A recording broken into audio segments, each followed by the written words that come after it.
June 2026 brought a brutal wake-up call to anyone looking to buy new tech. Overnight, the cost of consumer electronics spiked across the board. Microsoft slapped a massive $150 markup on the Xbox Series X. Hours later, Apple pushed an average price hike of $247 across their entire Mac and iPad lineup. This chart shows exactly why this is happening. The blue line represents artificial intelligence data centers aggressively buying up the global supply of RAM and solid-state drives. As their consumption spikes, it directly drives up the baseline costs of consumer hardware, shown here in red. In just 6 months, the cost for manufacturers to acquire memory has surged by over 65%. The math is simple. The era of cheap hardware where you could casually upgrade your phone or laptop every year or two is over. So how do you allocate your tech budget today? We need to evaluate 3 major shifts: hardware pricing, cloud AI software, and local edge AI. To survive this crisis, we have to stop treating technology as a disposable commodity. From here on out, every piece of tech you buy is a long-term capital expenditure.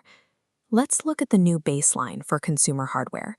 Premium consoles now hit $800, and basic entry-level laptops are sitting well over $1,200. When you compare Microsoft's new $800 Xbox Series X against Sony's PlayStation 5, holding steady at $499, the value proposition fractures.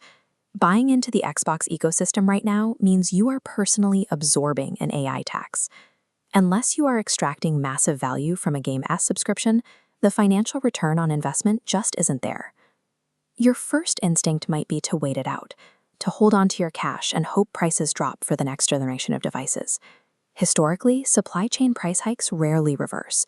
By waiting, you risk facing even steeper costs in 2027.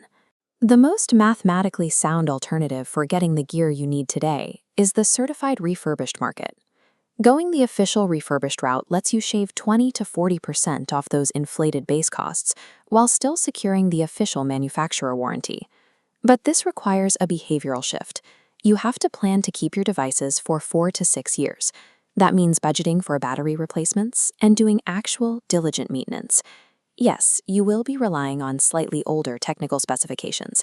That is the necessary compromise to afford the hardware required to run modern software. Hardware survival today means abandoning brand loyalty.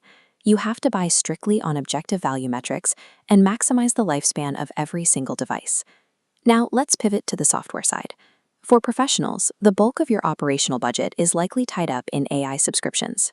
While ChatGPT still dominates the mass market in total users, Anthropic's Claude is rapidly capturing the professional, paying demographic. This scorecard reveals the financial reality. Revenue per user shows Claude pulling in $2.76, while ChatGPT sits at $1.74. The reason? Claude offers a massive 200,000 token context window, dwarfing ChatGPT's capacity. For knowledge workers, academics, and lawyers, this capacity is critical. It lets you feed in massive documents for deep, hallucination-free analysis of dense text. That said, OpenAI's GPT-5.5 Instant still holds the high ground for rapid conversational intent and quick coding queries. You need to audit your $20 a month AI budget. Allocate it strictly based on whether your daily work requires deep structural reasoning or rapid task execution. At the very top end of the AI landscape, we are seeing an extreme reaction from the government: aggressive federal restrictions on commercial megamodels. The White House directly intervened to restrict public access to GPT-5.6. Internal testing revealed alarming capabilities for identifying zero-day vulnerabilities and writing active cyber exploitation code. For developers and enterprises, relying entirely on cloud-based megamodels now carries severe trade-offs. You face unpredictable government access limits and massive data privacy liabilities. This chart maps the alternative, plotting privacy against power. While GPT-5.6 sits high in power but low in privacy, companies are pivoting to the high-privacy, low-power quadrant, edge AI.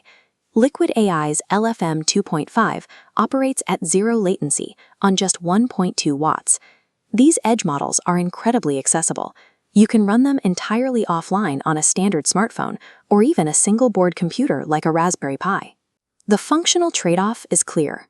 You sacrifice general knowledge, but you gain a highly secure, private tool perfect for specific tasks like local data extraction.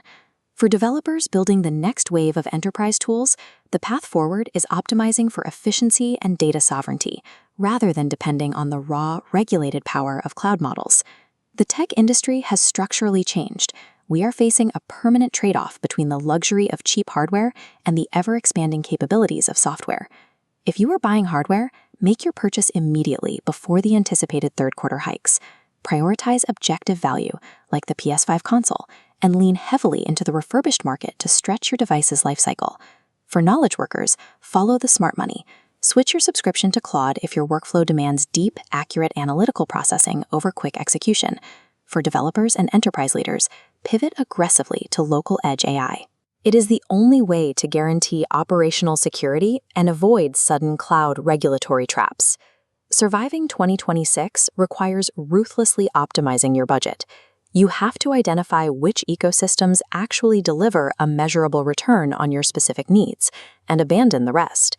Embracing this reality of extended hardware lifespans and highly targeted software investments is the only practical path to affording the tools that will keep you competitive.